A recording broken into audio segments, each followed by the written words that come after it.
Hello, everybody. Welcome back to the third session of our HMT. We are going to be talking about how we could use intellectual curiosity to cure and resolve the African problems. How we can use, intellectual curiosity to resolve Africa's problems. And okay. But how was anybody would like to comment on the session that the success held? Were you blessed? Did you get anything? Were you impressed? Yeah. Anybody would like to comment? No? Is it on?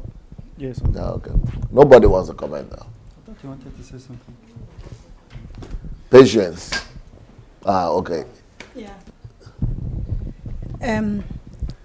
For me personally, I learned that for us to be creative, we have to first of all fight against the fear of starting something, being afraid that you are going to fail, you are not going to succeed, because that presses us down sometimes. Sometimes you have an idea to start something, but because you are thinking, how is it going to be? Maybe I will not succeed. Then you don't even just start it at all, and then that will suppress your goal. You will never reach your goal. You will never be creative. And also about the environment you live in, maybe people comment that all these things, they believe that we have to just focus and try. Even if you fail, you try and try and try again, because failure doesn't mean you will not be successful in future. It's always taking you to another way of doing it. That's what I understand. Beautiful. All right. Okay, for me, what was striking about the session was that I would only be remembered for the products that I create. Beautiful. After I've left this world. We went down memory lane of our grandparents and great-grandparents, and most of us didn't even have their names. And for me, that was really striking. It tells me that after generations, after now, if I'm gone, if I don't have anything to be remembered for, I'll be just like them. Why wouldn't you be remembered if you give birth to children? Because I'm someone's great-granddaughter today, and I don't even know their name. Yeah. I don't even know their names. I don't remember who they are. You take this camera.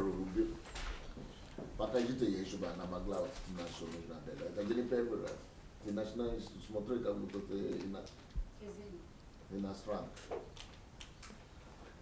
no, sorry. Yes, you were saying why my children, or I said because I'm someone's great granddaughter, or I'm following other generations of people that I don't even know their names. So the same will be my story. So the craze in your country, Nigeria, to get married, have children, is only a craze, eh? It's only a craze, I've been trying to speak up about it, and of course, women are the people that have this as a problem. And yes, I have my own kids today, but this meeting, this program, this session is still a reminder and a challenge to me that if I don't have any products, that the world or any invention that I'm leaving for my world, or any problem or solution I'm offering to my world, I'm as good as not even existing. Yeah. Even if you have 20 of them. Yes. Yeah. For me, she just mentioned one of the thoughts I took, but the first thing that struck me was when he said that the responsibility of a generation actually falls on the shoulder of a few people to bear the burden, of that generation. And it dawned on me that the fact that we are privileged to be listening to what the fact that we are privileged to be listening to what we are listening to, hearing the kind of stuff we are hearing, and the fact that it is just very few people nowadays that are listening to the quality of the words that we're hearing, it means that responsibility is falling on us, whether we like it or not. So whatever we decide to do with what we have heard, I think posterity will determine if we actually made good use of what we have heard. And something he said again, which was kind of funny but very real, was when he said, "Whoever is not creative is not thinking." So that is profound. Yeah. So basically, if you think you are a thinking person, like I said the other day, and you are not producing anything, test of knowledge is what your result. So if you think you are a creative person, but you are a thinking person, but you've not created no product to show, it just goes to show that you're actually not thinking. And if you're not thinking, it shows that you're not actually asking questions, because the two go hand in hand. And he also said to live in the heart which you leave behind is not to die. If it's not to die, if not, you are dead and gone and forgotten. So, and the only way you can live in the heart of the people you leave behind, that's right, is to actually touch their heart by the problems you are able to provide a solution to. And that's why today we celebrate so many men that we never knew, hundreds and centuries way back. Why? Because they touched our lives, and they are still touching our lives till today. Mm-hmm. Like I mentioned, Thomas Edison, the fact that we are sitting here with lights, enjoying it, the guy is still touching our lives, even though he's gone. But like she said, some of our grandparents, great-grandparents, we don't even know them. We don't even know they existed. We don't even know they existed. Why? Because they just came, they lived, and they died. So at the end of the day, our lives are actually... let me just read the way he said, because it was so beautiful. He talked about that... sorry, 1 minute. Yeah, he said... microphone. Yeah, okay. He said the man that is truly miserable in life is not one without a child, is not a man without a job, is not a man without a car, a building, or whatever, but a man that failed to leave a product, or a man that failed to live for purpose, a man that failed to identify a problem in his generation and provide a solution to that problem. So beautiful. I just want to add to that. For parents, there is that tendency to want to say that you're living for your children, and that to me is mundane. Because a lot of people today, they are married and all they are striving for is that they want to have a child of their own. Mm-hmm. So we are supposed to live our lives for much more than that. If all I have lived for my, in this world is for my children, it means I don't even understand why I'm here. So egocentrism. Yes. So the product that we're talking about is part of paganistic worldview. Yes. And the paganistic worldview, you seek God because you want personal benefit. You want him to either bless you, to give you what to eat, to bless your children, to protect your family, for you not to to die. That is paganism. Is living for the flesh, living for yourself. Yes, so the solution, the products we are focusing on should be for the world. What the world will remember us for, not just for our family, for our children and for our immediate. And the only way to do that is to live for the kingdom or to live for others. Yeah. Those are the two main ways to live your legacy for time and eternity. Yeah, what the message meant to me was, he uses the scripture when Jesus said that go ye. Jesus, he uses the scriptures that Jesus goes out every day to be a blessing. And that's one of my priority anyway in life. And I won't say I've achieved it, but I tried. Living by that principle. Yeah, by that principle. And I don't just want to come here on earth, not touching people's life. I want to make an impact. I want to touch as many as possible. Beautiful. Because that's Jesus' commandment. Excellent. Thank you. Give to, oh, you want to say? Want to say something? If not, you can give it to Chris. Okay. If you want to say something, you can. If not, then give it to Chris. Alright. I believe the reason why we're all here is so we could get inspiration how to go out there and be creative and to change. Stand up. I want you to stand up. To go out there and to be creative and to change our world, because there is need for creativity. People are, they keep dying with a lot of, things in their heart, like dreams, and all that just goes away through the grave, to the grave. And feeling to be creative, while all of us have the ability of being creative. And also one thing else I got is that your will to be creative must be greater than your skill. Beautiful. Yes. Your will to be creative must be greater than your skill. It doesn't matter what skill you have, but as long as you don't have that dream, if you don't have that drive to be creative, I don't think you can achieve anything as much. And it is that will and wish that drives you to go and get the skills that are needed, right? Yes. Beautiful. Okay. Personally, I just want to take one point he said. It's just like a wake-up call for me when he said, each day when you're not creative, you are being irresponsible, We have a whole lot of things we want to do each day. We allow problems and a whole lot of things to overwhelm us, and we don't do anything towards Especially it. vanity. Yes, overwhelm you and you don't do anything. Now, when he now likened it to the life of a dog, what does dog do? Wake up, wants to eat, wants to bark, Now, he took me back to the church.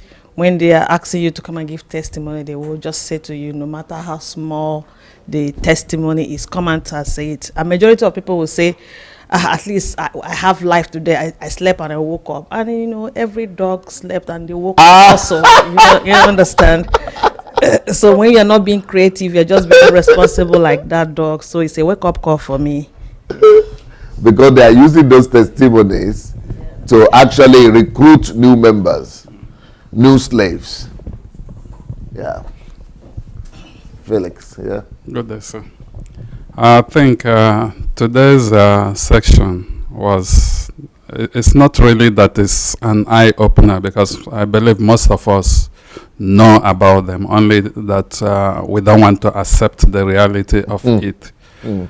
And more so considering, even over the years, even from the scripture, I remember there was an incident in Matthew where Jesus told they said it's a war version of the scripture about Chorazin, about Bethsaida. But he is actually telling them that if what they are hearing today was told to those people, they would have repented, they would have been better people for their generation. And this is actually also the same thing for our generation. Most of us have been hearing this, but then what happened? What did we do with them? Yeah. That's the question. And what are we going to do with them, even from this conference, this meeting that we are having? After we've heard of all these, what are we going to do with them? Right. Someone else says, if you want to know about missed opportunities or lost talents, go to the graveyard. Yeah. You will see a whole lot of missed place priorities that are lying there, and unfortunately, we are still not learning. Thank you, sir. Beautiful. Thank you. Microphone. Yeah.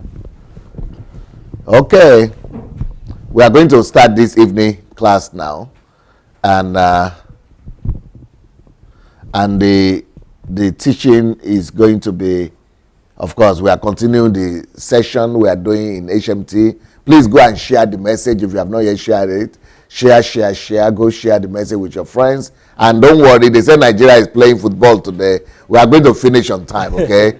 We're going to finish on time for you to go and watch your soccer. So be around right now.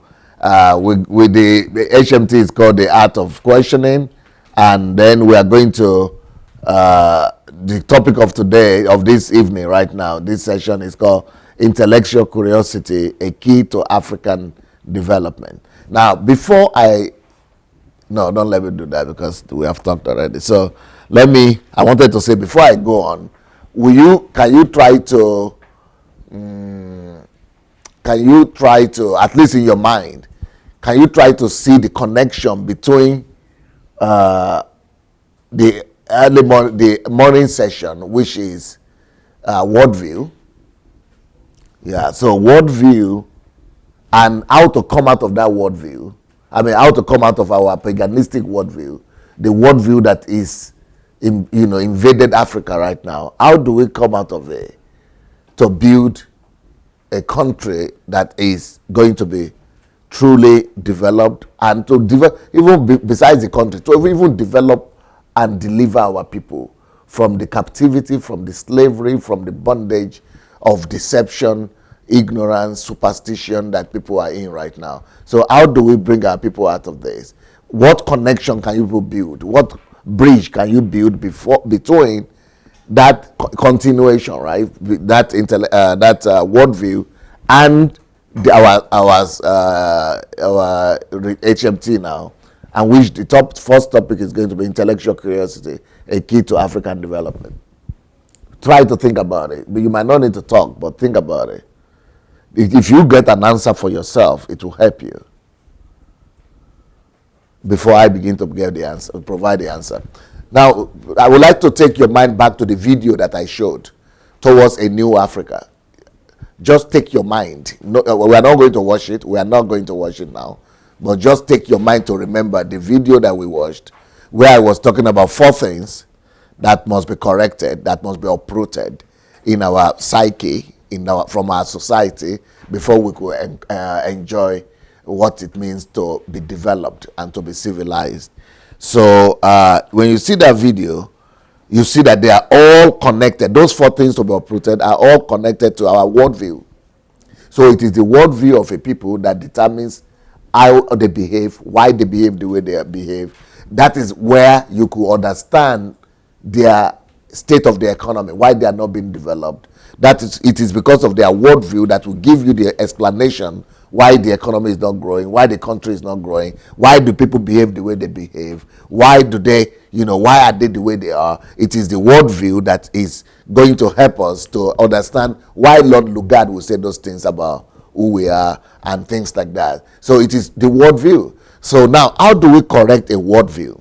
Remember that the worldview that unfortunately our continent has embraced historically is the paganistic worldview. And that worldview, because it basically and primarily totally depends on the celestial power or terrestrial power, either celestial or terrestrial, is always spiritual, spirit realm. And because it is the spirit realm that decides everything anyway, over the years, there had not been the need for our people to be curious. Because your curiosity will not lead you anywhere, because even if you are curious, it will not do anything, because it is what the gods and the fathers and the ancestors and the deities decide that will happen.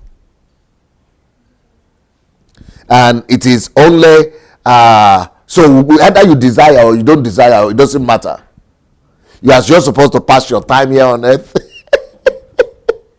and be ready to go and meet your fathers, and you also will become an ancestor that your children and grandchildren will be praying to. So our continent therefore had been deprived of not curiosity, but intellectual curiosity. But this is not just particular to Africa. Do you know that even in Europe, the function and the functionality of the brain or the mind was only discovered in the 18th century. Brain was only discovered less than 200 years ago. Brain. Because you know why they couldn't discover it before then? Because even in Europe too, Catholic Church religion was in control. And what they also believed, because Catholic Church is also the same paganism, and what they also believe that God alone, no, don't touch it. If you question anything in Catholic Church, have you people heard of Inquisition? Yeah. That is because of people questioning. If you question anything, they will burn you alive in the stake or throw you in the petrol, in the drum. That's because people question things. So Christians and even religion has done horrible things to the world just because people question things. And because they were not questioning, they couldn't even discover that man had brain. Brain was only discovered about 100 and something years ago. Less than 20 years ago. Less than 200 years ago, sorry. 18th century. You know, it's unbelievable that, you mean this whole world, all this development is only about 200 something years? And that is because people couldn't question before then. So in Africa, we shouldn't think that things are hopeless. If 200 years ago, even Europe was still backward, and thanks to the Renaissance, everything changed, we could also bring about our own Renaissance. We can bring about the transformation, the change or in our people. Because if we can change the worldview of our people, if we can change the mentality, the value system of our continent, and then we are going to be able to bring them to a place whereby they will be able to, build for themselves a greater future. So once that generation of the Renaissance people, once they were able to make Europeans to begin to think and to begin to have intellectual curiosity, that changed everything. Then the next generation of Europeans, they totally brought about civilization and developed the whole continent, and the world also became developed thanks to them. So what we need to therefore start with delivering our people is to start with this principle of intellectual curiosity as a key to African development, and it should be a subject in all our universities. It should be a subject in all our primary school, secondary school, everywhere, so that our people don't keep on looking for jobs. Why are our people looking for jobs? It's a proof that the society is void of intellectual curiosity. Our people are not built in that culture. We don't have the culture of intellectual curiosity. So what is curiosity? We know what curiosity is. But intellectual curiosity, in one word, if you want to say it in a simple word, is the passion and the innate desire that is, that a person, that pushes a person to want to discover or research. So the passion, can you imagine, even 10% of our country, let them just be researchers to want to discover. We will discover how to do everything. Okay. Well, I'm going to let Chris help us read now. And so intellectual curiosity is the topic, a key to African development. Yes, please. In order to see Africa become a developed and civilized society,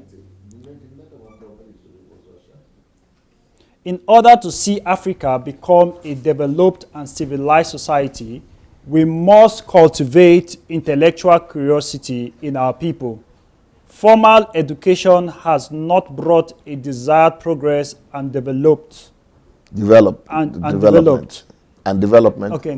Formal education has not brought a desired progress and development. Yeah. In my opinion, self-education is the answer to African development. Now, so this particular truth here, can you imagine that in Africa? I don't know if you people know. Yesterday on Sunday we were speaking about this Kelvin Doe boy in Sierra Leone, who was at 12 years old, discovered a way to build his own radio station by just going to the trash and garbage site and digging out the garbage, and then he used it to build a radio station. Then he discovered that radio station needs power, and he built his own power station from 9 years old to 12 years old boy. Yes, and another boy in Malawi, when he was just 12 years old, he was either chased out of school, he couldn't go to school. He went to the library, saw a book about electricity, different how to create electricity, found that one of them is called wind energy. He started building it just by reading, because he had finished primary school, but he couldn't go to secondary school. So, and I'm saying, what about formal education? Our people are having formal education. In Nigeria, we have university teaching engineering, teaching science, teaching physics, teaching all these things, and we are still lacking electricity. Where 12-year-old boys, 9-year-old boys are able to just go by themselves, reading textbooks. So what are you engineering? What are you reading? Formal education is what has been introduced to us. But formal education has been introduced to us as a way out, and that's the question you asked yesterday or that today. Okay, that formal education, as if you just go and get a degree. Degree doesn't. If your mind has not been stimulated, you will just go through the process. I don't know. You talk to any of these my assistants here, my team members. Either it is Dr. Success or Anu or Victor, they will tell you that it is when they got to know Pastor Sunday that their education started. I think all of you can say that. It doesn't matter what you finish, because when I meet all these so-called graduate medicine and all that, I think they are not educated. I think they didn't go to school. I said, did you go to school? They say, I'm finishing medicine now. I said, can't believe it, because people are going through the process. I said, and you pass WAEC and JAM, all those things. He said, yes. People are not stimulated, but because the best education is always self-education. It is that boy, Kelvin, that 12 years old, built a radio station and electricity, is curious, intellectual curiosity. He went to the trash box. He didn't wait for import. He didn't wait for brother or relative to send something from America. He didn't wait. Dump, garbage dump. He went there and started looking for things, trash that people threw away. Built a radio station, and then built a electricity supply for it, and then for his own family and everything like that. Then the other boy in Malawi, he went there, and he went to just use plank, and then he used as the bicycle something, the bicycle little engine that's what is used to power the plank. He put plank, that the sawmill plank, put it, and then there's something in the middle, and provided wind energy. And we are doing graduates. I am engineer. In Nigeria, they like the title engineer, doctor, architect. Empty head. Empty head. And we are going with degree, because it is not formal education. Formal education has not developed Africa. Formal education has only helped us to look for white collar jobs. That is why we must now introduce another concept of education to our people, which is the education that is born out of desire, out of passion, out of your own desperation, out of pushing yourself, out of foresight, out of African girls P-powered generator racist questions. These are Nigerians, right? Yeah, the Nigerian girls, they were able to do through urine. They also created a generator through. I put it it's on my blog as well. Yeah, so anyway, but what I'm saying is that people go to university and they cannot do these things. And these are high school students that were able to do that. So, but it started from intellectual curiosity. And that is the thing that, I finished university and I finished the best of my class. But you know what? What I know today is only about 2% that I got from university and, all schooling. So 98%, they didn't come from those schools in the university. They came from self-education. That is what will develop Africa. But we must make people to be so enthusiastic about developing themselves. We must make people to be so, you know, in Europe and America, even in the UK, you know, the white people, they don't go to university so much. They only go to do specialization or technical skills or the courses. They call them courses, professional courses. Skills is what they're after. Skills, not degree. They are the politicians who do, yes. But ordinary people, the people who power the economy, the people upon whose shoulders, they just rise through the rank and become anything they want to become. They go for skills. But we go for university education and we cannot do anything after that. We don't have skills. We have big head. So, you know, formal education has let us down. Let's read. In order to see Africa become a developed and civilized society, we must cultivate intellectual curiosity in our people. Formal education has not brought a desired progress and development. Yes. Formal education has not brought a desired progress and development. In my opinion, self-education is the answer to African development. However, self-education is only possible through intellectual curiosity. Intellectual curiosity by itself is based on the act of asking questions. Now we got into why we are doing this HMT and why this will be able to resolve Africa's problem. You remember that in the worldview that we have, the African worldview right now, you don't ask questions because everything depends on God. So are you going to ask questions from God?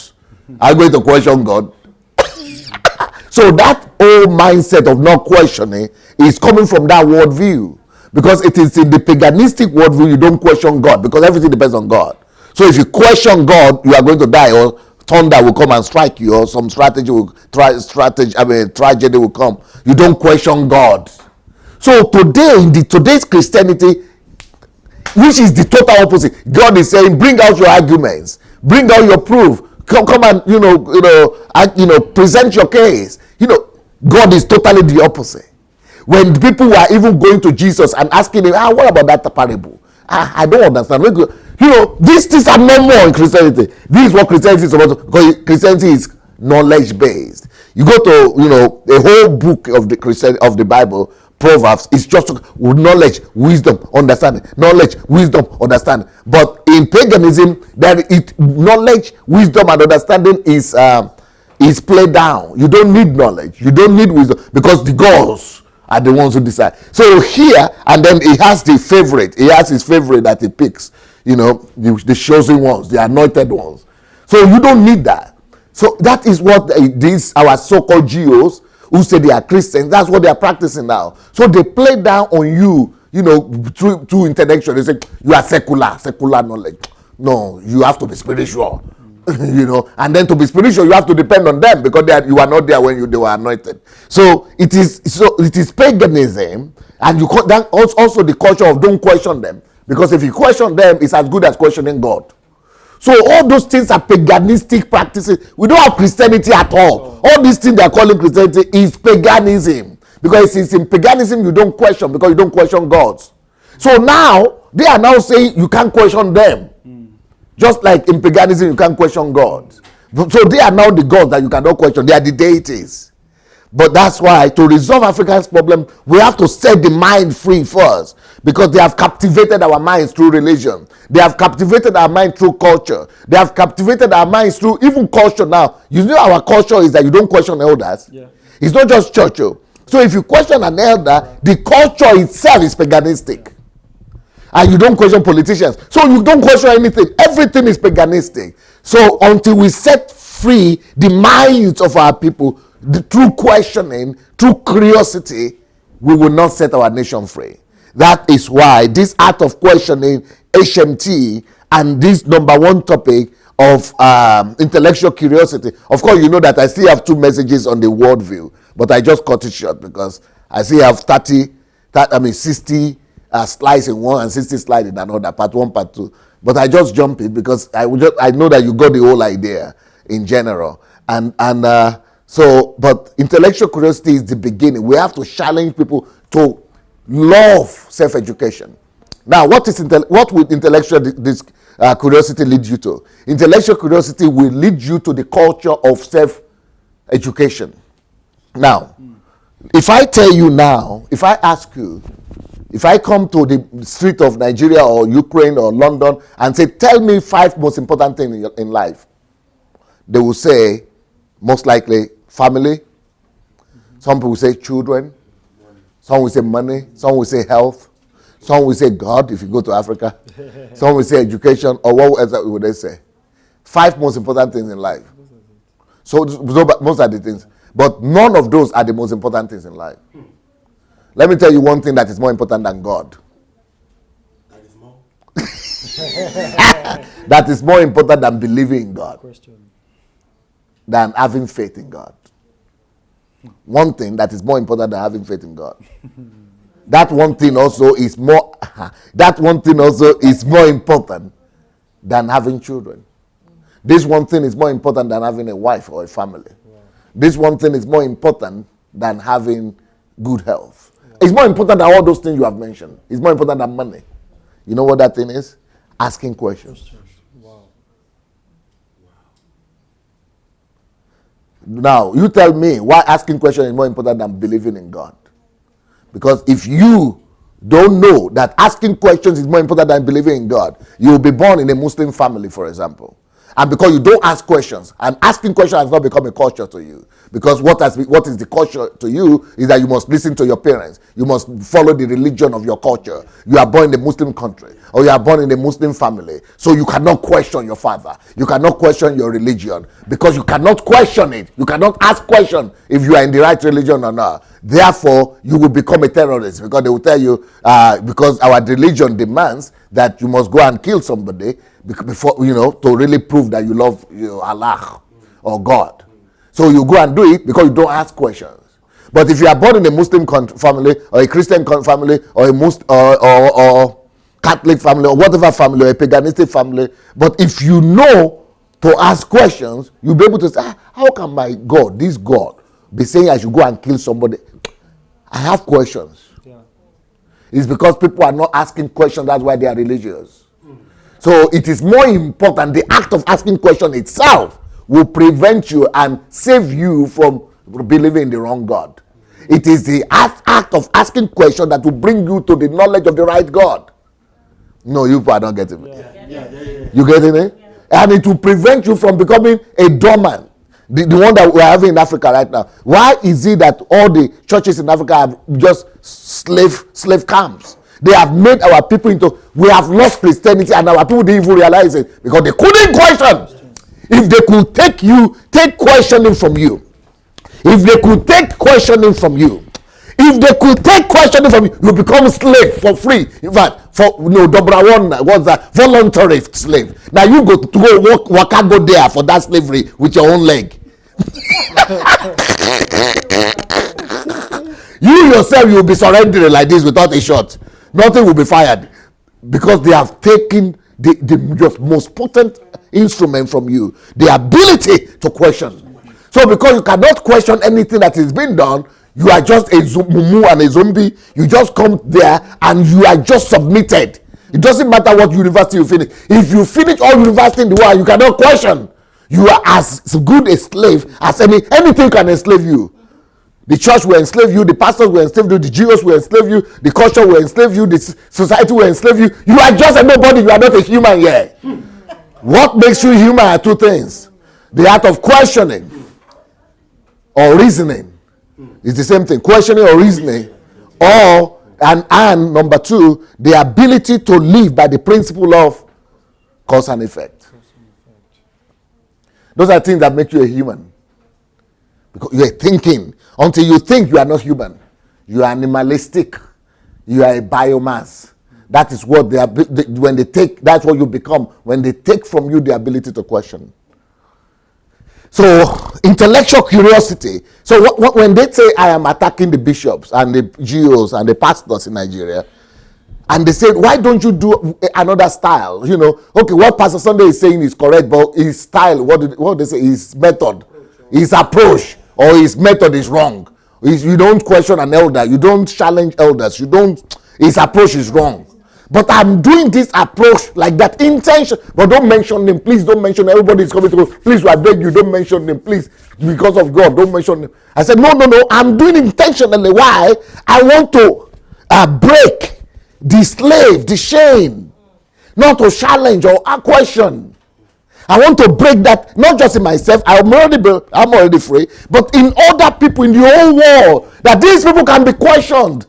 I am doing it intentionally to set the captives free. Yeah. Because if I could beg that these people could be questioned and I will not die, these people will be questioned and nothing will happen. When you know that people could be questioned, you are setting free to begin to look for intellectual curiosity. They will begin to ask questions. That is what I am doing. I'm going far beyond just mentioning names. I am strategic in what I'm doing. So intellectual curiosity is the ability to set people free to ask questions. So that's number one thing that is more important than having children, more important than believing in God. Because if you have children and you didn't ask questions before you have children, that's why most of us are still where we are today. Yeah. You think your father asked questions? You think your mother asked questions before he brought you to the world? Some of you are even have accused your parents about that long time. Now, why did you even give birth to me, if you were not ready? Because animalistic instinct. They didn't ask questions.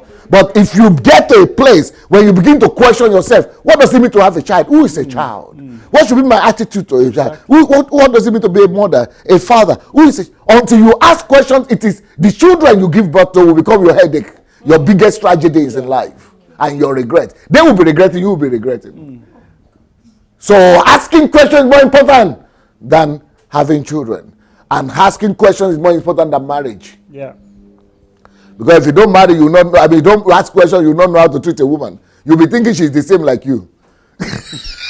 Then when your opinions begin to clash, you'll be saying, I married the wrong wife. Or I think the girls have led me to the wrong. No, it's because you are foolish enough not to ask questions before you even get set up to marry.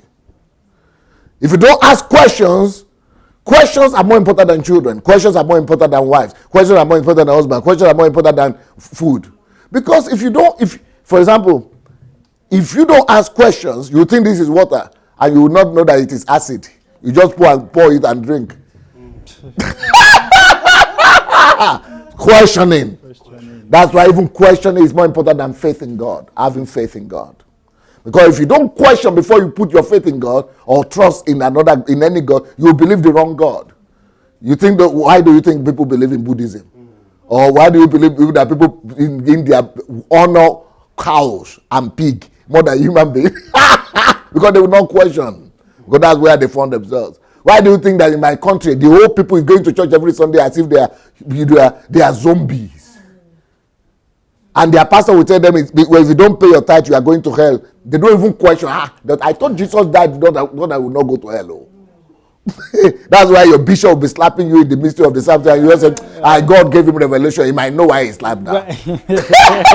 But I will not question. If they could push you under that canopy of never questioning anything, you have not become a human yet. What makes you human is the act of questioning and act of reasoning.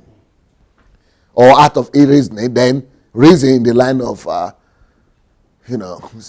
cause and effect.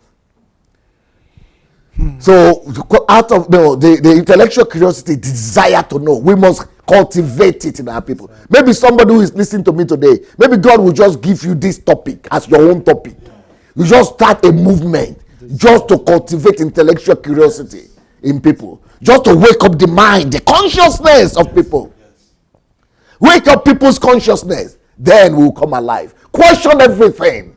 If you have children who are studying in UK or in Europe or in Ukraine, you will see that questioning everything is being put in their system from primary school to university. I tell you that.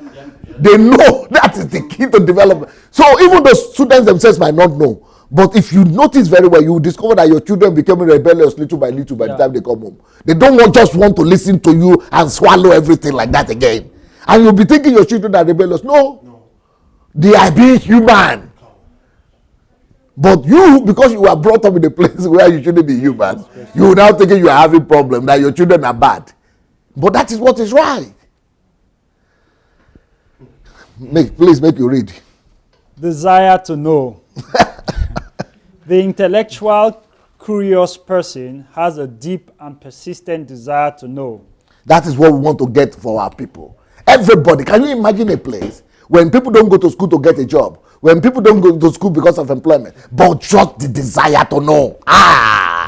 It's just like I have people in my place here now. They came here to study medicine. I said, why? Because that is the most prestigious. I said, Now all of them who came here for medicine, they are now doing their different things. Everybody is looking for them. They now want to discover themselves. Okay? The intellectual, curious person has a deep and persistent desire to know. She asks and seeks answer to the why questions. Yes, because that is a proof that you are curious intellectually. You want to know. Can you imagine if we put this in our program from primary, secondary school? Everybody just want to discover. Researches will go up. People will not be going to churches and be sitting there for 6 weeks, 2 weeks, 3 weeks. They will be going to the library, laboratories to discover, to do research. Can you imagine if a whole country of 100 million people will be sitting there in libraries and laboratories? It must become a culture. We must make this a culture among our people. I want to talk to you about what I consider to be the key cog in being satisfied and a critical part of staying interested and engaged in life. It is also the key to self-development and national emancipation. It is called intellectual curiosity. Intellectual curiosity is a key in being satisfied and a critical part of staying interested and engaged in life. Not through religion, but we are using religion to fulfill all that. But once you hang on religion, that becomes paganistic. Why? Because you will be depending on God to provide solution for what He created you for. You will now be looking forward to God to do for you what He created you for in the first place, for you to do for yourself, or what He has already done. You make yourself a disabled when you just waiting on God like that perpetually. He said, God, heaven belongs to God, but the earth He has given to the sons of men. It is also a key to self-development and national emancipation. This intellectual curiosity is a key to national emancipation, not just of Nigeria, but Africa as a whole. Okay, the definition. Intellectual curiosity is a term used to describe one's desire to invest time and energy into learning more about a person, place, thing, or concept. We cannot emphasize this enough. If from primary school, the desire that has been cultivated in our people, now everybody must go to church. What about if it's desire to go and know, discover yourself, what you are called to do, who you are, who are you, and all that is being cultivated in people. Okay. The important thing is not to stop questioning. Curiosity has its own reason for existing. You know who said that? Albert Einstein. Albert Einstein. Now, Albert Einstein, the greatest mind of our age that has ever lived, says that the most important thing is not to stop questioning. But what did they do to us in Africa? They stopped us from questioning. Bakuro koko babaka babaka gagagabaka. Jagalu kudu kuru kudu kudu. Makada kada buku dukuru kuma bababa. Amambamba baka bababa. When Einstein, the most important mind in the whole world, is saying the most important thing in this world, is questioning. And that is exactly what we have been deprived of. Yeah. And we are saying, why are we not developing? Because all the people who are supposed to be bringing development are in churches, keeping quiet, not questioning anything. And if you don't question, you will not discover. Questioning leads to discovery.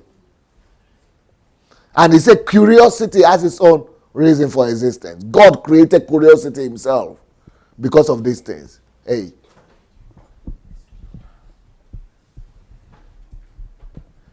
Seven attributes of intellectual curious people. Intellectually.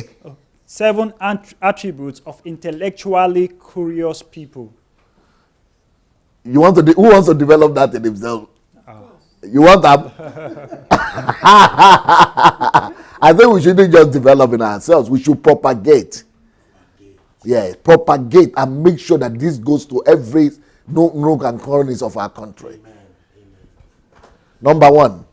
Number one, intellectually curious people challenge the status quo. Will you go into your church and go and challenge the status quo? Who are you? Who born you? Will you go to your politician, to your, even to your dad or to your mom and challenge the status quo? Will you go to your village and challenge the status quo? They will change you out of town. Everybody will be against you. But until we learn to do that, and until that becomes a part of our culture, we will remain in a dark continent. This is the reason why we are a dark continent.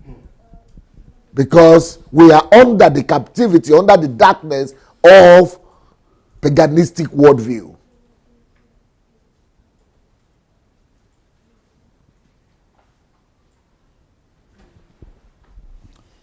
Number one, intellectually curious people challenge the status quo to help create new breakthroughs to break away from the malice and inertia of navel gazing and silted thinking that plagues many organizations. And a whole continent, and a whole nation. We are plagued.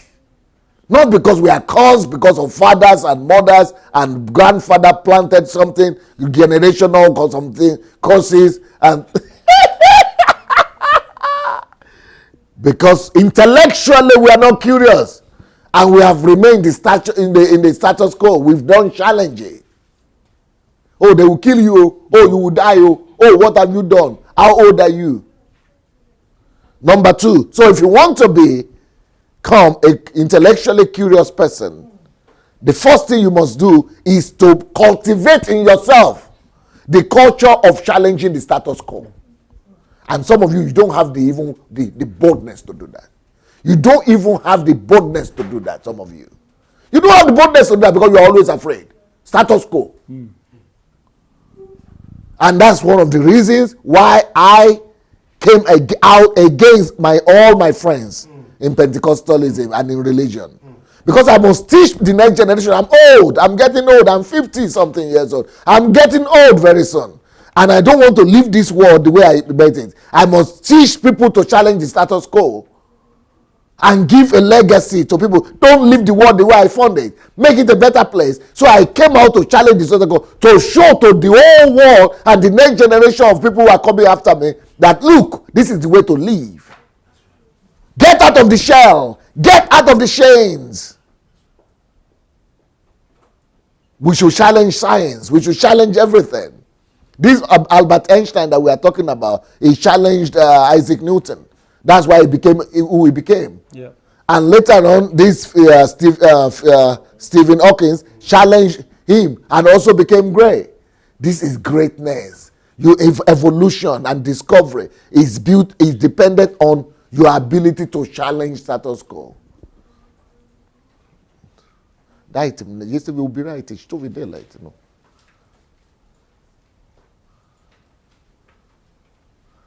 Number two. So write it for yourself. I want you to do something for me. That number one point of how to become intellectually curious person. The number one point is constantly challenging status quo. First of all, in your own life, and in your own practices. Why am I even doing what I'm doing?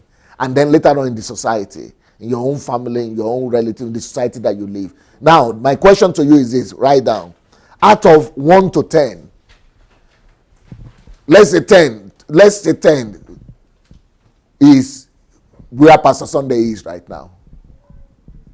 You have not noticed that I challenge status quo? Okay, let's say that is 10. Where are you? I know my wife will be 9. So put your mark. After that, put the mark in your notebook. Put your mark. That right now I think I am on 10, out of 10, maybe 2, 3, 4, 5, 5 out of 10, 2 out of 10, 3 out of 10, so that you know what to work on. Be sincere with yourself, so that you'll be able to push yourself and work on yourself. You have to answer that now. Okay, number 2 condition for you to be intellectually curious.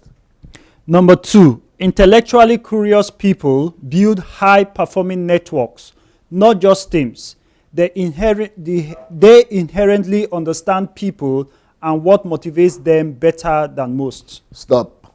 For you, if you really are somebody who is an intellectually curious person, the knowledge that you know, the truth that you know, will not keep it to yourself.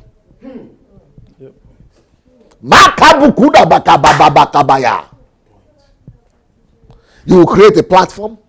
You will begin to influence a generation of people or a group of people to build a team, or people that you influence, followers, that you now begin to carry your values and your virtues and your belief system. Because what you know will not die with you. If you are an intellectually curious person, you want to impact others with that same ability.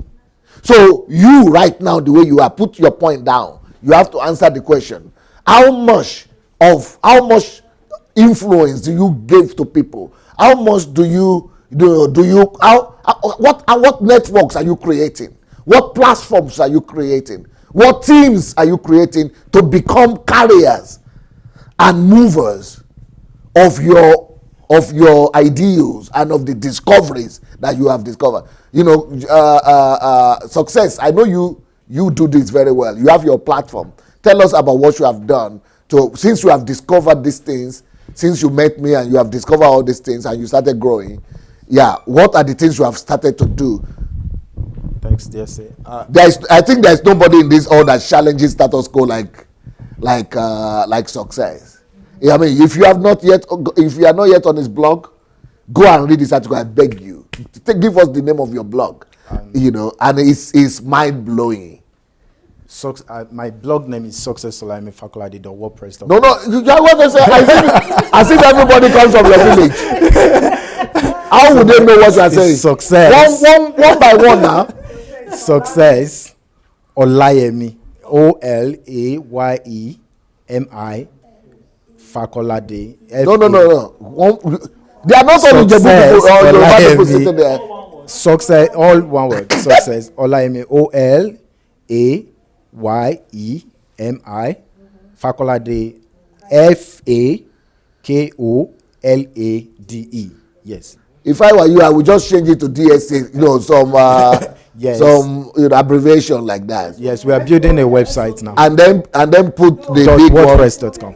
Yeah, and then put the big one somewhere. Yes, we are building a website for. Make it simple for people. Yes, you are no more going to be among the Yoruba people who will be understanding your something. Yeah, we are building a website. So now, tell us the title again. Success Olayemi Olayemi Fakolade Fakolade .wordpress.com. Yes. The Cameroonian is struggling now. WordPress. Yes.com. We are building a website and it will be much easier. One of the things that I began to do was to really, DSC said, I was challenging myself. I was beginning to question things because my background was very, very bad because I grew up immersed in all of these things. So I began to ask questions, and most of what I was discovering, most of what I was now beginning to hear from all these teachings were directly against what I'd known before. So I had to come out and begin to voice out. And one of the things I do so well is, of course, I write. So I began to write articles, a lot of articles about many of these things, everything about heaven, about prayer, everything. I had to question everything and bring out my conviction, I had to go back into history to study what philosophers had taught, what historians, what the Bible has said. I had to compare a lot of sources because I didn't just want to believe because somebody said it. It wasn't enough for me any longer. One source wasn't enough any longer. So I had to compare all of this together, and that was why I was writing all of those things that I was writing at the time. I had to write articles, I had to write books, resources about these topics, and of course I also create other platforms now, even in my professional life, where I have to challenge things, because now I'm into research. So right now I'm creating also a PhD project where I also challenge some some dogmas in my profession that have been there, concerning management and policy in the management of healthcare. So all of these things, they are very, very interesting. And it's quite, in fact, just while we finished this session in the afternoon, and I went upstairs and just opened my mail, I just saw another email that dropped in where they are inviting me for a professional interview because they wanted to get my mind on these things that I'm talking about policy. So, and everything is coming out from the fact that I'm questioning things. So the experts want to know, and two professors are on the board that are going to be on that interview. And they want to know what is it, why are you asking these questions? What is it that you are challenging? And, it's quite interesting for them. This is substance in what that is intellectual curiosity right there. You see the way it works and the way it opens the world to you. And these are professors from what universities? University of Chester. That's in England. In England. Even though you live in Ukraine. Ukraine, yes. They found him out from the whole of Ukraine. Yeah. When you begin to have intellectual curiosity, the world opens up to you. So you have you have your Facebook page. Tell us all the platform that you are using to influence so I have people. A Facebook page. My Facebook is Yemi Success. Yemi Y-E-M-I. That's simpler. Yes, I made it simpler. Yemi Success on Facebook. And then Y-E-M-I. Y-E-M-I, Yemi, then Success. One word. No, the space, Yemi and Success. Okay. Yes. And my blog name, I already gave that, successolayemifakolade.wordpress.com. And of course, my research projects and all of that. Right now, one of the things I'm creating a whole website that will be totally focused on just challenging the dogma of healthcare management totally so I'm creating a whole website, different website for that project all alone, born out of my PhD research. So the whole idea now is that all of us should have our own platforms or networks or or website or programs or television program, anything you want to do, have some platform like Mayowa is doing. Have some platform, and Mayowa is challenging status quo big time. So that if you really you have a product, you have a result, just like you told you in the afternoon. If you are not having any result, you are not intellectually challenged yet. When you are intellectually challenged, you will be bringing out product. Okay, number 3. Is number 3? Yes. Intellectually curious people. That's number 3. Intellectually curious people are empathetic and draw out the best ideas from each individual, rather than. Oh, sorry. Okay. That was number 2, but it's just continuation. Yeah. Intellectually curious people are empathetic and draw out the best ideas from each individual, rather than fit a person to predefined roles. They create roles around the unique strength of each individual. You see, and that is that also explains to you why people in our churches don't entertain questions. They don't entertain other people's opinion because they are not intellectually stimulated people. They don't have intellectual integrity. They are not intellectually curious people. Because even if our pastors and and our GOs had been intellectually curious people, they would be interested in knowing all these people that are sitting in church, what are they thinking? All these people that are following me, what are they? Every one of them should have an original idea now. That's what I do here in my church, in our church here. I give platform to every individual in this church. You have to express to me. In fact, I push them. I chase them. I say, you have to have an idea. You have to have something, a thought that I don't have. Are you not a human being on your own? God created everybody unique. You must be doing something unique. You must have some unique idea that I don't even have. Because you have, your DNA is not my own now. Your eye, something is not my own. Your fingerprint is not my own. So there is something you are carrying that I cannot even access. And I'm here to help you discover that. But leaders who rather say shut up and you don't have it, it just tells you that they are not intellectually free. Okay, number 3. Number 3, intellectually curious people actively engage and seek to build careers of the people around them, not just for the people within their teams. They actively engage and seek to build careers of the people around them. You see, that's exactly what the church is supposed to be doing. Can you imagine if you remember, I don't know, maybe some of you have heard before that I always say I'm a ladder. Anybody that comes around me, I'm a ladder for you to get to where you want to go to, or I'm a bridge. Ride through me, ride on me to get to where you need. That is a sign for you of an intellectually stimulated person, of an intellectually curious person. If someone is really intellectually curious, you will become a ladder. You are not afraid that people will use you. You rather want people to use you. Why? Because you want to engage everybody around you. You want to stimulate everybody around you. You want to engage them and help them to come to their full potential. Help build their calling. Help them build their calling. Help them fulfill their calling. Everybody around you, you want to push everybody to maximize their potential. That is what it means for you to be an intellectually curious person. But our country, even if you are on the ladder on your own, they will pull you down. We must change that culture, because that is the paganistic culture there. But the kingdom of God, you cannot love people without loving God. You want to love people, invest in people, become a platform to others. That's what it means to be a Christian. Become the platform. Use your platform. You have heard the story of how we created 200 millionaires in 3 years. Because anybody that comes, if you come, we help you to become a millionaire. The condition is that you must, within a year, take 10 people around you and share with them. If you don't share with them, we'll kick you out of the club. Anything you know, you must share with everybody willingly. That is what Christianity is. And that's what I'm doing. If you've studied me, if you've been watching my programs, I don't demand anything from you. I don't need anything from anybody. You don't need to give me anything. You don't need to go. But I'm giving everything I know to you. Why? Because that's how the kingdom works. That's what the kingdom of God is supposed to be like. Can you imagine if all pastors in Nigeria will understand this? And be going to just empower and stimulate and raise up everybody? We will change that country overnight. The future belongs to the curious, the ones who are not afraid to try it. Stop. The future belongs to the curious. Can you imagine if we could raise this intellectual curiosity among our people? Where would the future belong? The future will belong to Africa. If the future belongs to the curious, and we make our people intellectually curious people, Africa will control the future.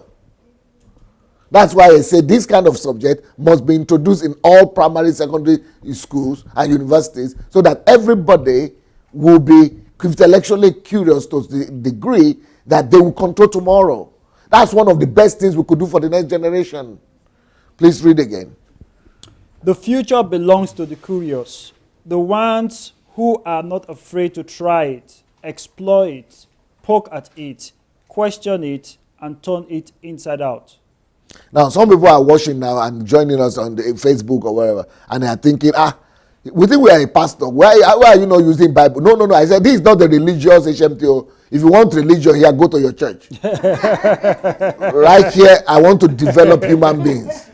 Right now. Religion has its time. There's time for everything. Yes. Don't just make everything religion on my head. Yes. Not on my watch, okay? Yes. Number 4. Yeah, number 4. Intellectually curious people are risk takers. They are entrepreneurial but not rash.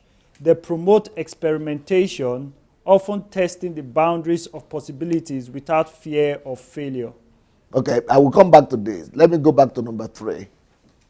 This number 3, I want you to write a question for you. How many people are you engaging or discipling or helping to come to fulfillment? Who are you investing in right now? Are you helping anybody to attain their maximum? Because number 3 is intellectually curious people actively engage and seek to build careers or calling of people around them. So out of the people around you, who are you building? Who are you investing in? We are not talking of people within your own family. We are not talking of your family members.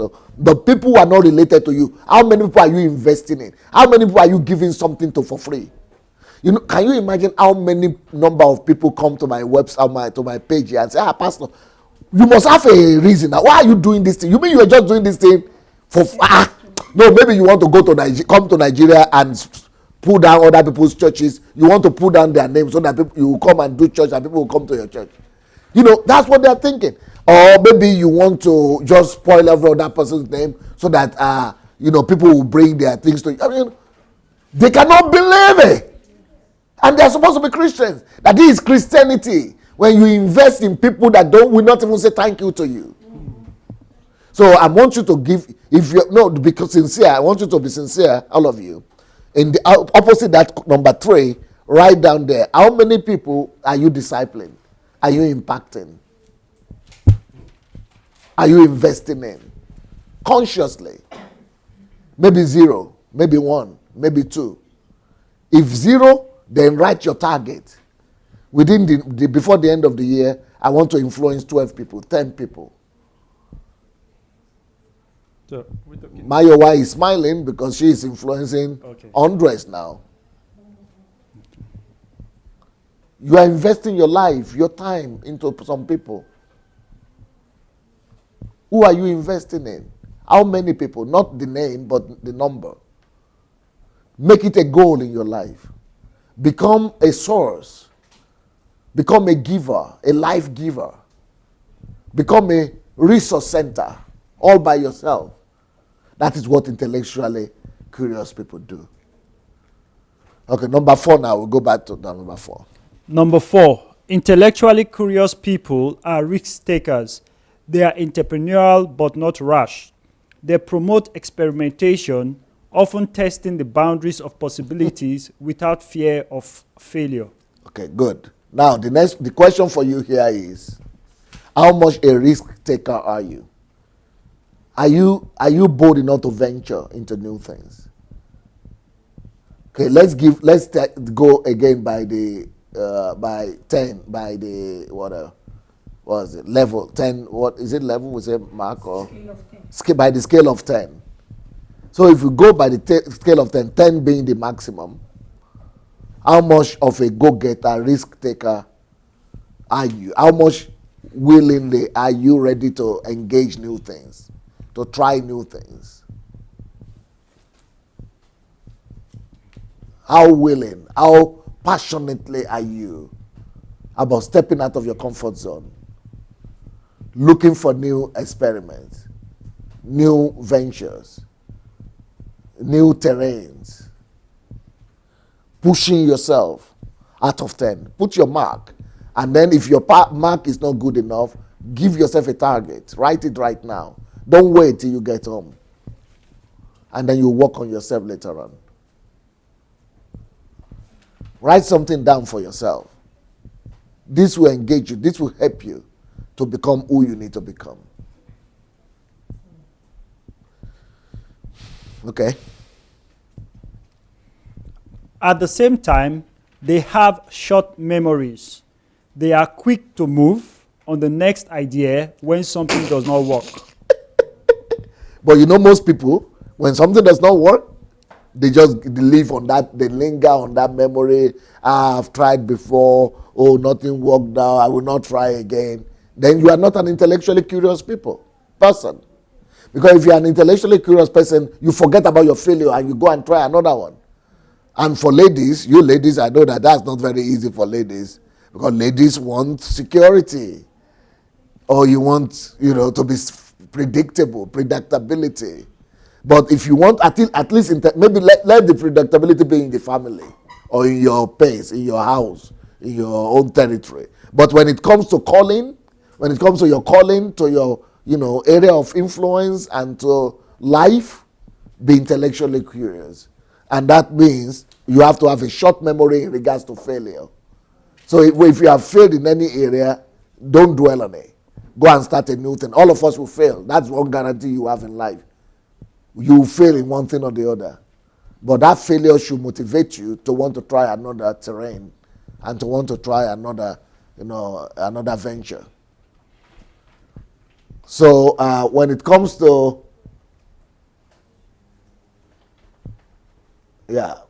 so number 5. Number 5, intellectually curious people ask the right questions. to help cut through political feardoms. Feardoms, yeah, Feardoms. like cult. Okay. That's what we have right now in churches, cult. To help cut through political feardoms or strongly held legacy-driven points of view. So they ask the right questions, you see. Intellectually curious people ask questions all the time. So if you are going to say out of the scale of 10, how good are you in questioning? How often do you ask questions? Not just from people, but even from yourself. You have to constantly question things, question yourself, question your motive, question where you are, question your environment, question everything. So how apt are you in questioning? I'll put your mark on 1 to 10. If you are not good enough, put your target. What do you want to do to improve yourself, to improve on this? They are outcome driven and shape winning perspective. Yeah, you want to do something, you want to win, you want to shape things, you want to shape the world, you want to shape your world, you want to shape your environment. That's why you are asking new questions all the time. Intellectually curious people. Number 6, intellectually curious people promote openness of discourse. Now, do you people notice that each time I teach, I always call all of you to share your opinion about it? Yeah. And that is what has been taken away from us in our churches and our culture. Because in paganism and in paganistic worldview, you don't question anything. And therefore, no room for open discussion. Because you might antagonize them, and you don't antagonize the gods. They don't regard you as equal. They don't regard you as children of God. They don't regard you as royal priesthood like them. But then you must become like that. Every one of us must become like that. We must not follow that tyrannic lifestyle and leadership style that has been given to us by our parents. Oh, you don't allow your children to question you. You don't allow your friends to question you. You must be open that you yourself become, accessible, and you yourself must be open to other people to question your motives, to question your actions. So intellectually curious people promote openness. So now the question for you is, I want you to answer that on the scale of 10. How much do you personally, maybe you are criticizing others, but we want to know, for you to be sincere with yourself, how much are you open to the promotion of openness and discourse, open discourse? That people will query you, question you. How much are you open to that? How much do you practice that? How much do you let people question you, query you? How much do you allow people to properly discuss with you and discuss any topic with you? Give yourself a mark on 1 to 10. And if the mark is not good, tell yourself and write your decision to improve that.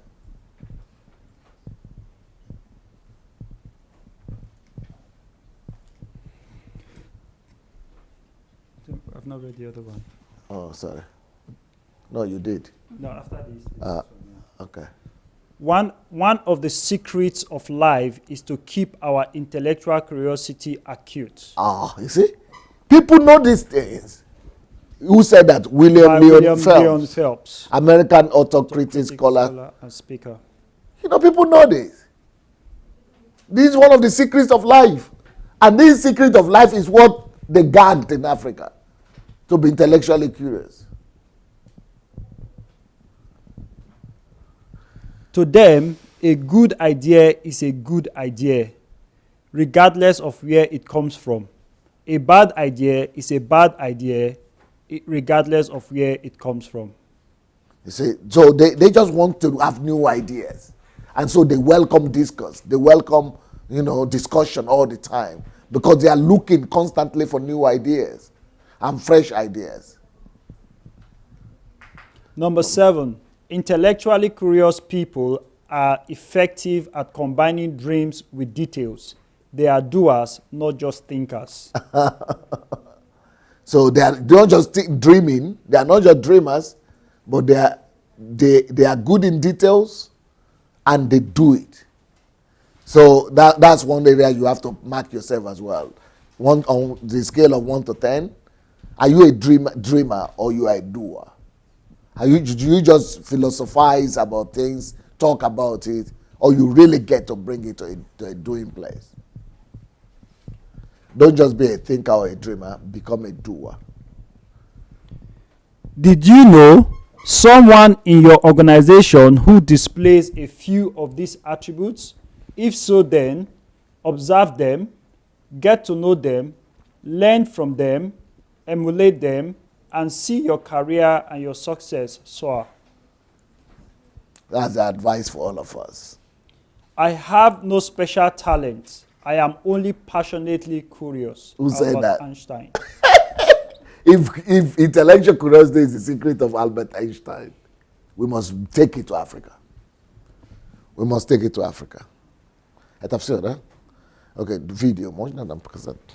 Okay, let's see one of my videos that I spoke about. I talked about maybe 12 years ago or 15 years ago. This video here. Are you a dreamer? Okay.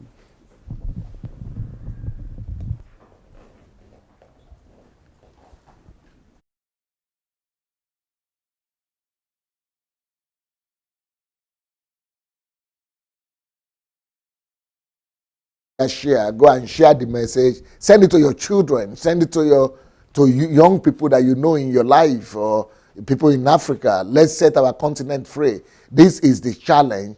And one of the questions I'm going to have for you people is, how can intellectual curiosity bring about or facilitate development and freedom on the African continent? You think about it while we watch the video meanwhile. The video. How can this topic, intellectual curiosity, facilitate development of Africa? Or, bringing civilization to Africa, development to Africa, economic, intellectual, technological. How can this topic actually bring about that development? Roberta, let's go ahead and watch this video. Zvuk, dajte. Even the best of us, we know less than 5% of them. Brothers and sisters, sa zvukom. Sначала убедитесь, что у вас все в порядке, прежде чем начинать показывать.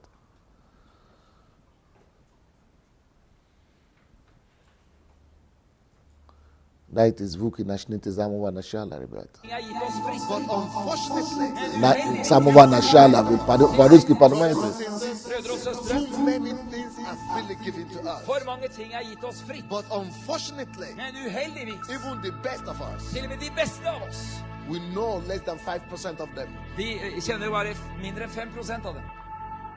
When we begin to know what God has given to us freely, oh man, then we will know our possibilities in God are limitless.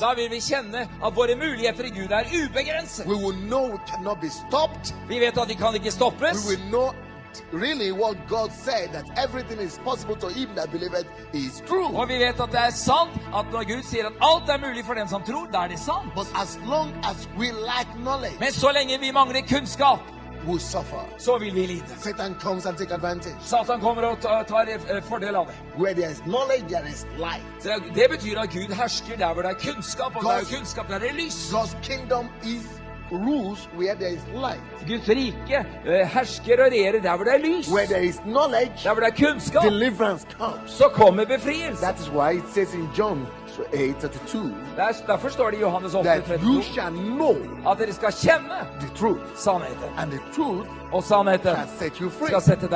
So knowledge is the light that brings deliverance. The truth is always there. God's opinion is always there. But until you know it, that truth will never take effect in your life. Says, Add to your faith knowledge. Så lägg till din tro kunskap. Add to your faith knowledge. Lägg kunskap till Now, din tro. add to your faith. Lägg till din tro. It is not an advice. Det är inte bara ett It råd. is a command. Det är ett befaling. This is how the kingdom operates. Detta är Guds rike. This is a principle of the Detta är kingdom. principer av Guds It's rike. a concept. It's a precept. You must add to it. Det är ett begrepp, det är en princip. Du måste If you lägga are till det. saved, you must seek knowledge. Är du frälst så måste du söka For you not to kunskap. live in defeat. För att du inte ska leva i For nederlag. Satan not to take an advantage of you. För att inte Satan ska ta For your fördel av family dig. not to be För att destroyed. din familj inte ska For your ödeläggas. earth not to be destroyed. För att inte någon ska For you ödeläggas. not to live in depression. För att inte du ska leva i For you depression. not to live in deception. För att inte ska leva i förförelse. You shall add something to your faith. Så ska du lägga något till It din is tro. not enough that you are Det är inte saved. nog att du är frälst. You must seek to add Du knowledge måste söka och lägga till to kunskap. your faith. Till din tro. You shall know, Du ska känna. and you shall be free. Så blir du fri. You shall know. Du ska känna. You shall know. Du ska känna. You shall know. Du ska känna. You shall know. Du ska känna. And that thing you know Och det du känner, brings light. det bringar lys. And when light comes, Och då lyset kommer, darkness flees. så vill You mörkret shall gå. know. Och du ska So känna. where you don't know Så something, där var du inte vet då, Satan rules there. så regerar Satan här. Everything you don't know Allt som inte du vet, is killing you. det ödelägger killing you. dig. Det dräper dig. What you don't know Det du inte vet, is killing you. det dräper dig. What you don't know Det du inte vet, is killing det you. dräper dig. What you don't Det know du inte vet, is killing you. det dräper dig. What you don't know Det du inte vet, is killing det you. dräper dig. Did you like the video? Go to Smart and Relate. That is, I think that is Norwegian language. Yeah. So you thought it's Russian? No, I don't speak in English here. When I'm speaking, I only speak in Russian. Yeah. So that is when I was in Norway. So please answer. Who would like to answer the question? Give the microphone to them. The question is, how can intellectual curiosity help liberate Africa? Anybody wants to answer that question? Now, if you don't answer, then I'm going to have to ask all of you to stand. Until all of you sit, you will not answer. Okay, stand up, everybody. And until you answer, you will not sit. Sorry. Anybody who wants to answer first will take the microphone first. Okay, Rosalind wants to. Is it on? No, it's not.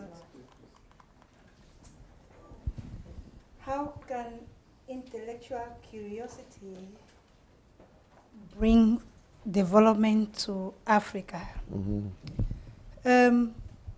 If we start asking questions and seeking to develop ourselves through self-studies, not just focusing on what we learn in classroom, I think we'll be able to discover so many things. We'll be able to impact on the life of the young people too, to do the same thing, and we'll be able to bring solutions to our society, and also leave a legacy when our generation pass away, just like what Pastor Success teach us about creativity. When we start thinking about how can I leave an influence in my society, then it will also lead us to start thinking of developing ourselves, thinking of doing self-research, doing new things. And I think if just 10%, as you said, of African people will do that. If you look at the 7 points Yeah. that you have, take one of them one by one, for example. Yeah. Maybe one person can talk about it. You are good. You are good. So, and how can that particular point, if it's expatiated on and developed, help bring about freedom to Africa? Any other person wants to talk? Once you have spoken, you can say it. So for intellectual curiosity. By the way, this is Shioma. For people who are in Nigeria, she's the one that are distributing all my books there. And for people who have been on the platform, you'll be hearing Shioma Nigeria, Shioma. She is the one here in this beautiful dress here in front. So you recognize her from now, I hope. Yeah. So intellectual curiosity is going to help make us to challenge the status quo. We'll start asking questions, questioning everything, Africa is still a dark continent today because we have people that are not asking questions. Right. So if everyone begins to challenge the problems, you know, the reason why we are not developed today as a nation, as a continent, that would cause people to see themselves as they will start taking responsibility for the, you know, different areas that the problems that need to be addressed, and you know, individuals can decide to educate themselves, to begin to develop themselves, to get into research, and this will facilitate development. Excellent. Yeah, for me, basically, I wrote here in my notes, just stealing some time to write. I said that the paganistic worldview that has placed Africa where it is today it's something that destroys curiosity. Well, I said that curiosity is one thing that would take. I said without curiosity, generations will continue to sink in that given worldview. I said, but curiosity leads to questioning.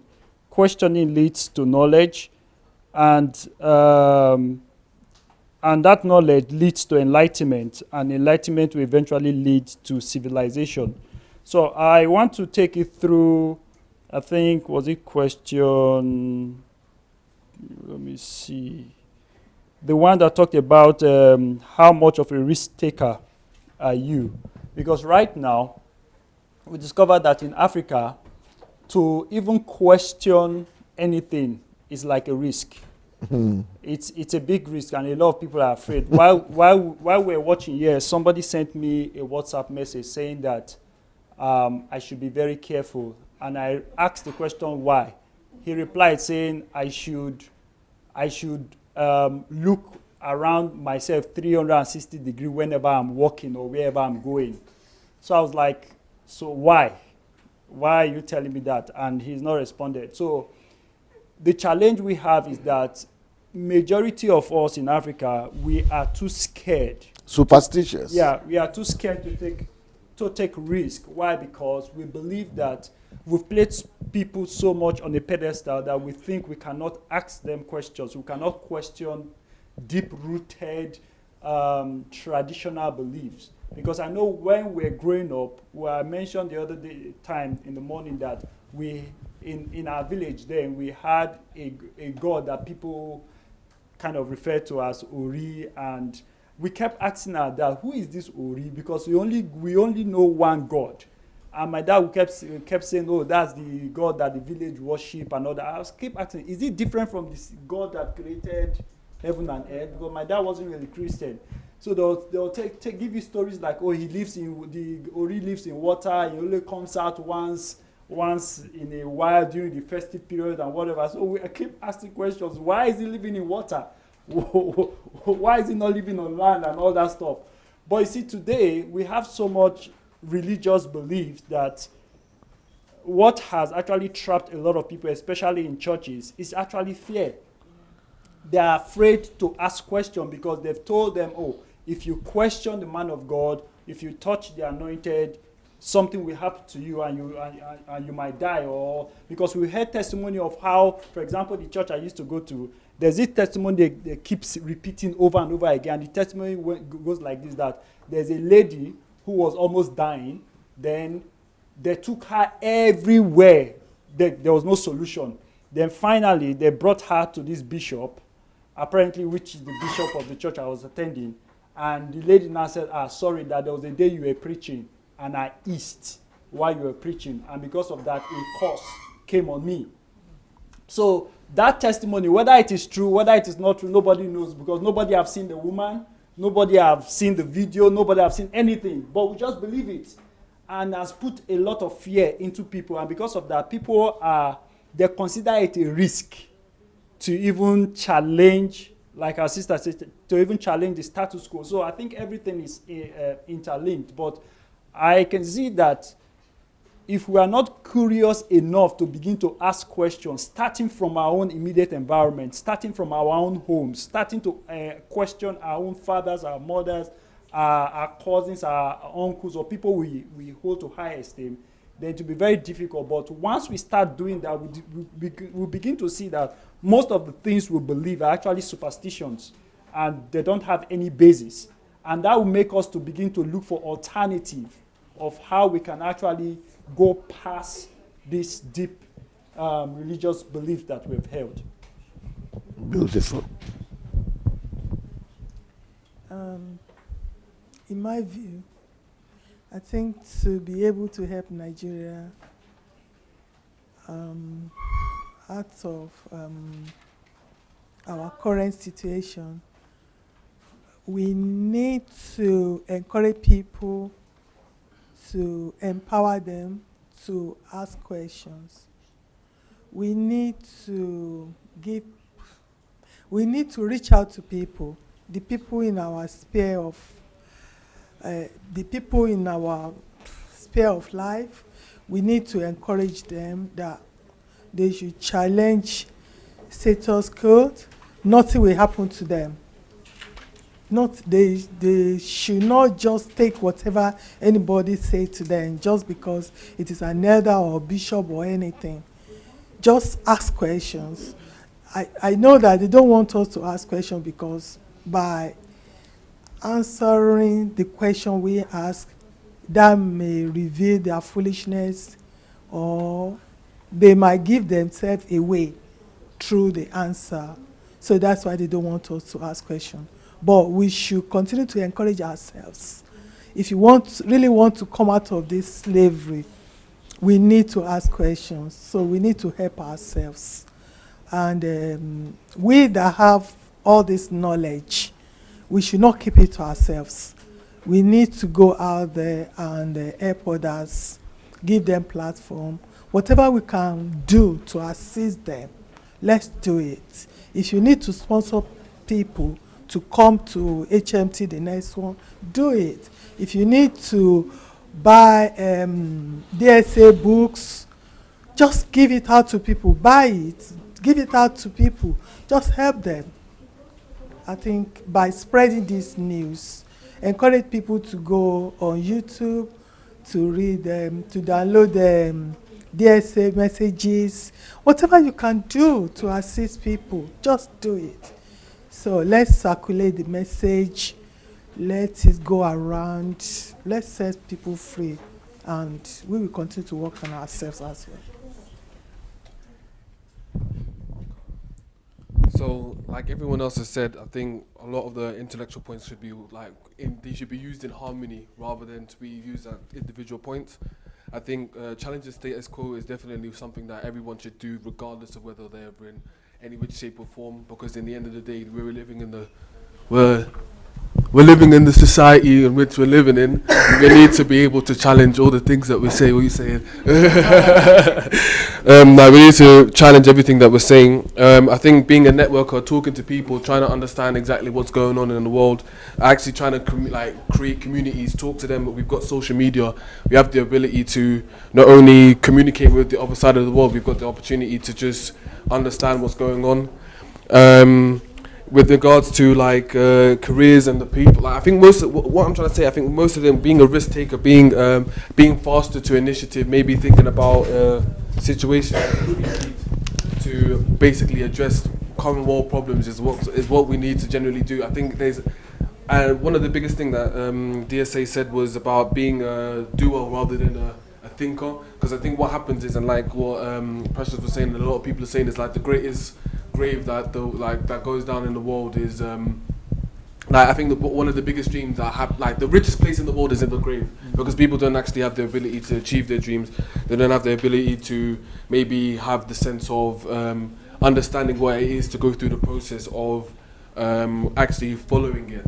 It's success isn't supposed to be hard. It's supposed to go through hardships and turmoil. And I think some people just don't understand it, but through maybe reading and knowledge and stuff like that, they can be able to change it and be better with it. Excellent.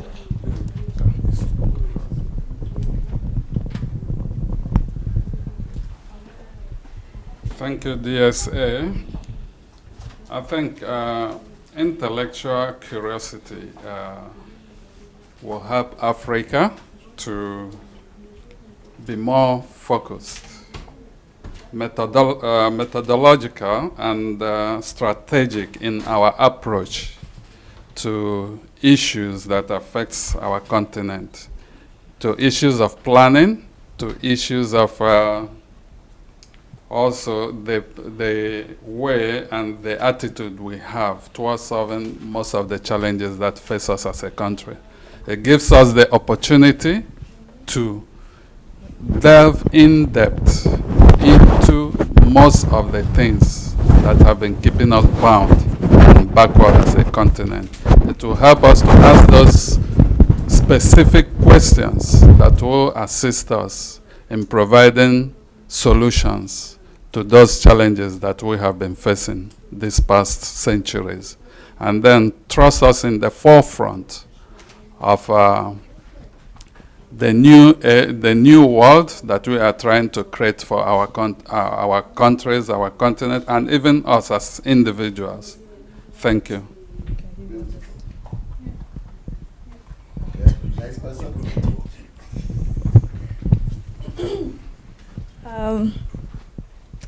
I think how to develop Africa is when we ask questions, we tend to find some loopholes in the leadership of the country or of the continent, such as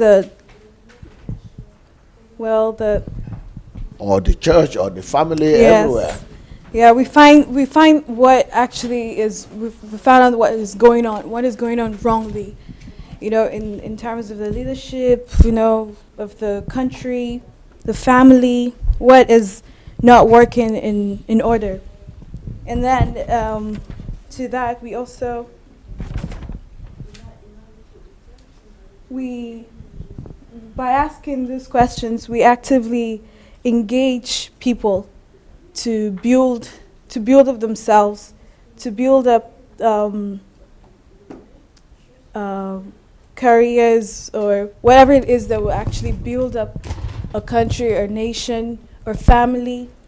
That is what happens when we ask questions and we engage people. Beautiful.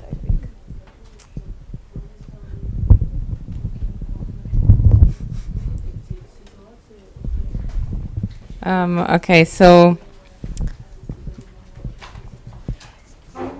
the question is, how can intellectual curiosity facilitate development and freedom in the African continent?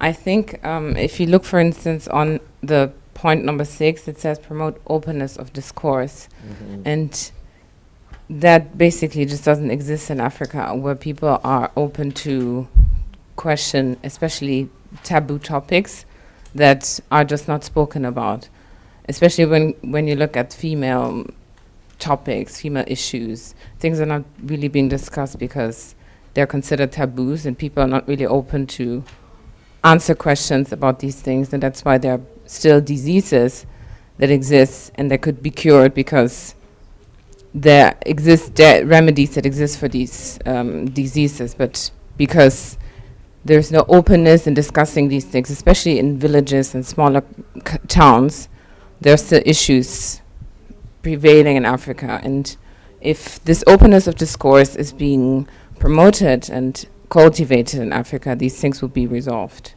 Good. So that would, as an example. Good.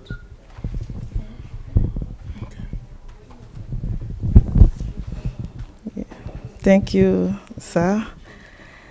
I don't really want to touch where every other person have touched. I like to give my answers from my personal experiences or case. I use myself as a case study. Yeah, let me just go to the family.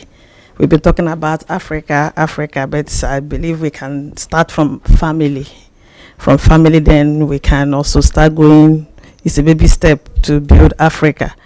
Like when I was growing up, I had this mindset that if you're not in the classroom, you're a nobody.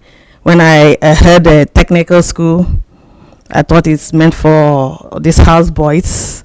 Then when you see you're going to commercial school, I thought it was meant for house girls, housemaids, because they are the one that go to school after you must have come back from school.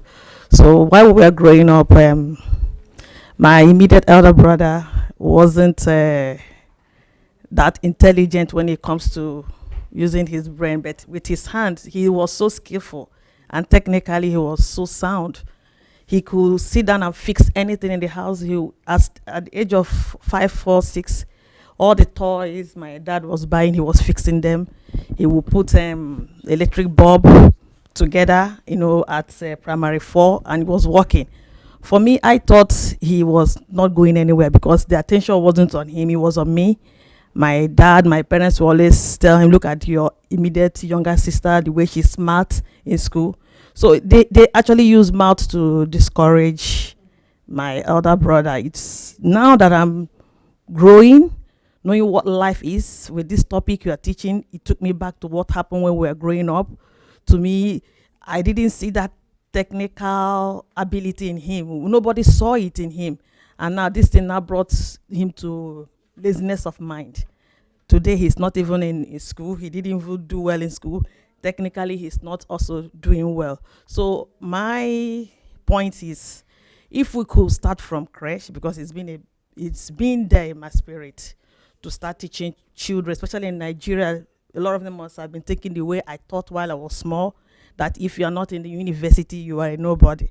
A lot of them has been discouraged when they see they are not heading to where you are heading to. They thought maybe they too are disadvantaged in life. So I'm thinking to help Africa is to start from creche, to start teaching us, exposing us to all these things. Thank you. In church, they say, "Praise the Lord." So Go back. Yeah. The question is, how can intellectual curiosity accelerate development in Africa? I'm just gonna emphasize on one vital or crucial point. I think we need to start. We need to eradicate the spirit or the mindset or mentality of egocentrism. It's killing us in Africa. Egocentrism is killing us in Africa, both in the church and outside. I think that's the number one, to my understanding. That's what we need to tackle first, because if we don't deal with egocentrism, we won't be able to. Because if we start from, let me start from me. If I'm able to discover my potential, I'm able to develop myself. So it's past me now. It's not about me. It's about the people. So I think in Africa, we've been programmed like robots to focus on ourselves. So we're too much into ourselves, and if we are too much soaked into our own personal achievements and ambitions, how are we going to be concerned about the development, where we live, the society, the development the development of the state? So as long as my road is okay and I'm comfortable, I don't care what's going on in the state. I don't care who's suffering, who is starving, and that's been egocentric. So that has to be eradicated.